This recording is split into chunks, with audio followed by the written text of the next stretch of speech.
I apologize, the video cut out there for a second. So, what we are going to do is, like I said, you can see I have seated it a little bit in. Then I'm going to take it, and I'm going to drive it. It's harder to demonstrate on a light material like this, but an impact also has a secondary motor in it, giving it its impact name.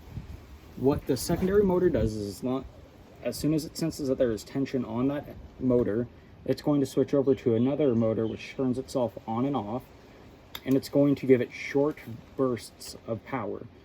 So actually I am able to demonstrate this by driving it into the wood. That noise you hear is the drill, or not the drill, the impact impacting in the screw. It also works in reverse to help remove screws that may be stuck in a little bit deeper. Like I said, you can also drive in screws with an impact or with a drill. However,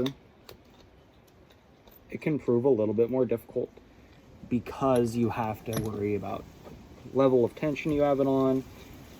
It can get very complicated sometimes when you're working with light materials and light fasteners. However, I can still demonstrate that a screw can be drove with a drill and a Phillips head drilling bit or screwing bit.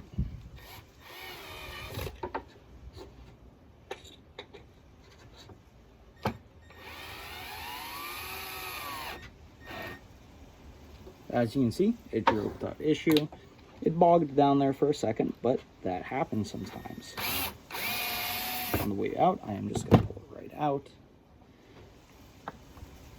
And that right there is the basic operation of a drill and driver. Again, just to go over the safety precautions that are taken while using these tools.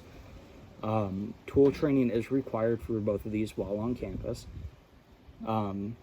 You should avoid any jewelry such as necklaces and loose-fitting clothes so that they don't get caught up in the chink of the impact or the chuck of the drill.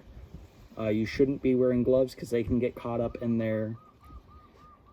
And if you're using a brush drill, which we have a few of them on campus, be wary of working with them while around explosive gases. I hope you found this video helpful, and I'll see you in the next one.